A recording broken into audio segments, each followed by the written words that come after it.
Americans are always concerned about their privacy. We've got a real insightful conversation on that tonight. The Dan Yorke State of Mind program is brought to you in part by Lookout Rhode Island and Takeo Comfort Solutions.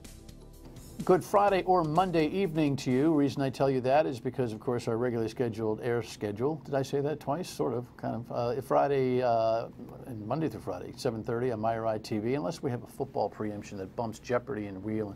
Only happens a few times over the course of the year. 7:30 on MyRI TV and midnight on Fox Providence. On holidays, Channel 12 and Fox like to borrow the show, which is, we're all a family here. So many of you are seeing this program on Monday evening at 10:30, right after the 10 o'clock news. So welcome aboard.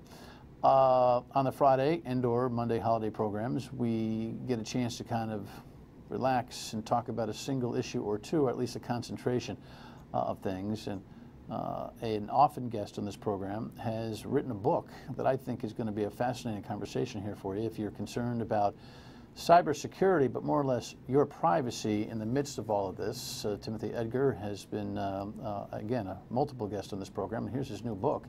It is called Beyond Snowden, Privacy, Mass Surveillance, and the Struggle to Reform the National Security Agency. That's a heavy lift. Congratulations on the book. Thank you very much, Dan. All right, so now you've been here, I don't know, a dozen times, offering me all sorts of high-level expertise, and now you're one of those book guys, you know. But this is something that's going to be on the top of my reading list, and I'm not just saying it, because this is a narrative, kind of like a first-person account of your experiences in investigating this matter and this Snowden story.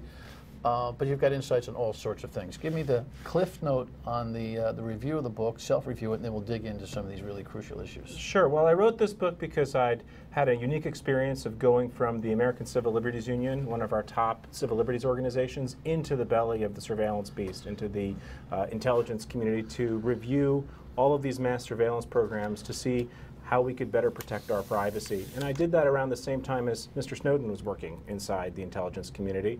And I talk a little bit about my experiences of how difficult it was to have that kind of conversation in the dark. In the last few years. Meaning that we kept many of these programs much too secret. And we're having a more open discussion about them now. And that's really thanks to Snowden, and also thanks to the intelligence community's decision to engage the public on these mass surveillance programs. This is the very beginning of the conversation around privacy and mass surveillance, and what I'd like to do is to talk about how we can actually safeguard our privacy. Remind everybody what you were doing when the Snowden thing hit. So I was just wrapping up my assignment in government and coming to work at Brown. I expected not to be able to talk about much of what I did. Your assignment in government was? To review mass surveillance programs, first at the Office of the Director of National Intelligence, and then later at the White House. And my job was basically to look at these programs, see what kinds of privacy safeguards they had, and see what we could do to improve them. So many of the safeguards you heard about that the government talked about after Snowden revealed these programs were safeguards that we put in place. We being? Big team of lawyers at the intelligence agencies and also at the White House, trying to get these programs under court review at the Foreign Intelligence Surveillance Court, and also trying to make sure that they had the appropriate kinds of audits and safeguards. And one thing I talk about in the book, which I was surprised to learn about when I came to Brown, is the importance that Providence has in the history of mass surveillance. There was actually an important appeal here when Judge Selya was the head of the appeals court for the Foreign Intelligence Surveillance Court. I talk about that in one of the chapters in the book. Okay. So much to do in discussing this. Good guy or bad guy, Snowden? I think it's complicated. What he did was reckless, and it certainly had damage to our national security, but ultimately the outcome has been to shed a lot more light on these difficult issues of privacy and mass surveillance. And so I think that he actually in some ways strengthened the NSA by allowing it to tell its side of the story and to get its house in order and to get the laws reformed. And that's not just my view. As I talk about in the book, there are a lot of national security experts who have said some of those things publicly, and even more have said them privately to me. So, in the pre-Snowden, and you're in this mix, is there a feeling amongst the security and cybersecurity and intelligence world that we're sitting on kind of a way too dark time bomb here? Was there a consciousness to what Snowden was thinking and saying? Was this the murmur at the coffee tables and the water coolers about how the world really needs to know what in the heck we're doing here? Up to a point, that's true. We understood that the internet and the existence of these kinds of bulk collection of data programs were changing the world, and we were really struggling with how to adapt the American system of checks and balances, of respect for the rule of law, to this kind of new world of mass surveillance. Where we fell short, I think, is that we didn't understand how the public, not just in the US, but around the world, was going to react to these kinds of programs. We thought, we had looked at them, we'd tried to make sure that they fit within the parameters of existing laws, and we thought that was good enough. And it turns out that wasn't good enough because our laws were out of date. Our laws just didn't reflect the massive amount of data that's out there and that was available to the government to use for intelligence purposes. Well, what have we done? Remind me, what have we done via the law to adjust to this, whistleblow that Snowden brought and all the changes that are occurring here? Well, we've done three things. The first is much more transparency around these programs. After Snowden revealed so many of these mass surveillance programs, the government went ahead and declassified thousands of documents from the Foreign Intelligence Surveillance Court, from other legal documents explaining how they worked. So that's number one. Number two, Congress ended the bulk collection of domestic American telephone records. That was a big deal back in 2015, and replaced it with a newer system which actually works a lot better, gives the government access to more data rather than less without having to collect everyone's records. And then the third thing is that President Obama put in place new reforms to protect the privacy not just of Americans, but of everyone around the world. And he did that basically because our allies were upset, but also because American technology companies were really upset about having their global marketplace dominance threatened. A lot of their competitors were saying, hey, don't use these American companies. They're going to give your data to the NSA. And all the government could say is, well, we have rules to protect Americans. And that didn't help. So Obama put in place some new rules, some relatively modest, but actual rules to protect the privacy of everyone in the world. So does that mean that it's a double-edged sword, that these changes have come along offering more transparency and less intimate surveillance? Does that make us less safe or more safe? Well, what's interesting about it is it really makes us more safe because it turns out that these kinds of privacy protections are good for national security. They focus the attention of the agencies on the data that they actually need. It gives them an ability to have greater public support and greater support from companies, from other foreign governments.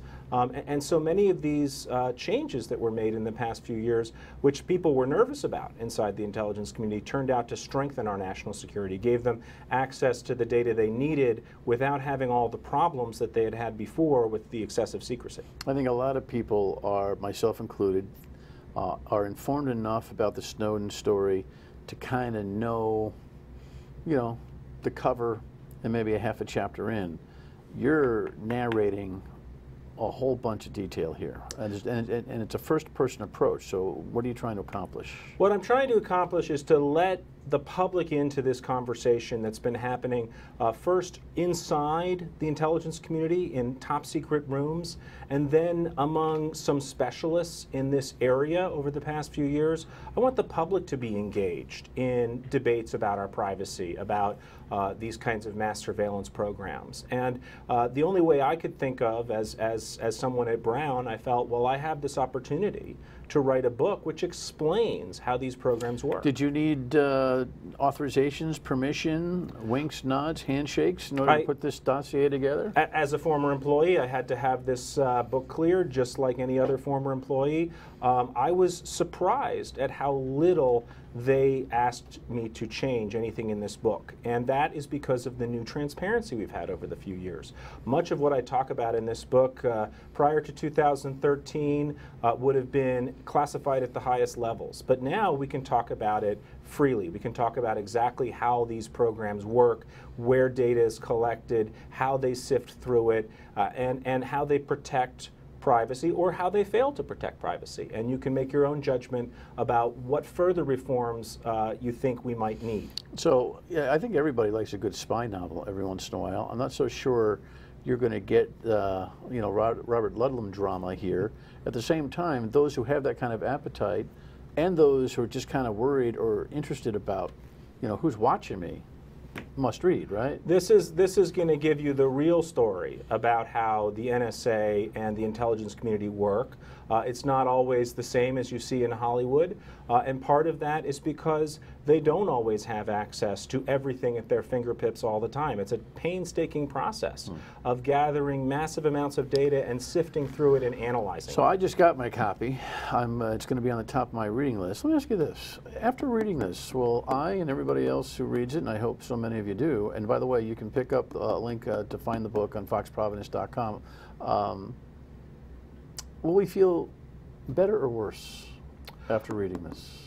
Well, I hope in some ways you'll feel better that our government does take seriously the laws and the Constitution.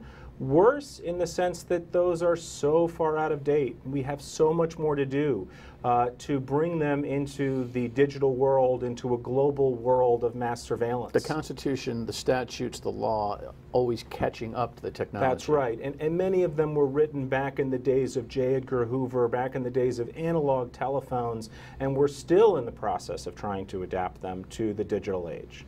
Does the digital age change the concepts of security significantly, or just the platform and mechanisms? It changes both concepts and details. And I think part of the problem is we've been stuck in the details, and we haven't been able to step back, as I try to in this book, and think about what kind of world are we really trying to create.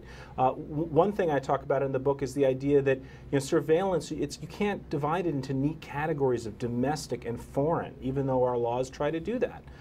Much of our surveillance is transnational. It's looking at threats across the world. It's looking at people across the world and data that is traveling all over the world in different ways. And so how do we adapt our Constitution, which protects us in the United States, to that kind of global age? All right.